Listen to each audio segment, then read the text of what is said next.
இன்றைக்கி காலையில் சண்டே காலையில் என்ன பிரேக்ஃபாஸ்ட் பார்த்தீங்கன்னா வெஜிடபிள்ஸ் எல்லாம் கொஞ்சம் கொஞ்சம் வந்தது. எல்லாமே கொஞ்சம் கொஞ்சமாக மீந்து போயிடும் இல்லையா?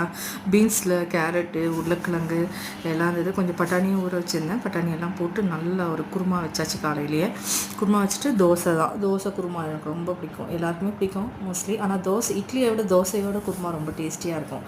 உங்களுக்கும் அப்படி தானே சொல்லுங்கள். சண்டே நான்வெஜ் இல்லையா? என்ன வெஜிடேரியன் காட்டுறீங்கன்னு நினைக்காதீங்க. இல்லைங்க, நான்வெஜ் ரொம்ப கட் பண்ணியாச்சு, ரொம்ப சாப்பிட்றதே விட்டாச்சு. கொஞ்சம் கொஞ்சம் தான் அப்பப்போ எடுத்துக்கிறது. நிறைய பேர் வீட்டில் வந்து சண்டை காலகாலமாக சண்டை போட்டுட்ருப்பாங்க. எதனால் சண்டை போட்டுட்ருக்காங்கன்னு தெரியல. சின்ன வயசுலலாம் வந்து அவங்கக்கிட்ட பேசக்கூடாது, இவங்கக்கிட்ட பேசக்கூடாது, இப்படியெல்லாம் சொல்லி தான் வச்சுருப்பாங்க. பட் நாங்களாம் கூட அந்த மாதிரிலாம் ஃபேஸ் பண்ணியிருக்கோம்னு வச்சுக்கோங்களேன். பேசாமையே இருந்திருக்கோம். நிறைய நாள்லாம் சொந்தக்காரங்க எதிர்க்க பக்கத்தில் எல்லாத்துலேயும் இருப்பாங்க. பட் எதனால் இவங்க சண்டை போட்டாங்கன்றது எனக்கு அப்போல்லாம் தெரியவே தெரியாது. இவங்களுக்கு என்ன சண்டை நடக்குதுன்னு கூட தெரியாது எங்களுக்குலாம். பட் இப்போ யோசிச்சு பார்க்குறேன், இந்த மாதிரி ஒரு சின்ன சின்ன சண்டை, அது என்ன சண்டைன்னே மறந்து போயிருப்பாங்க.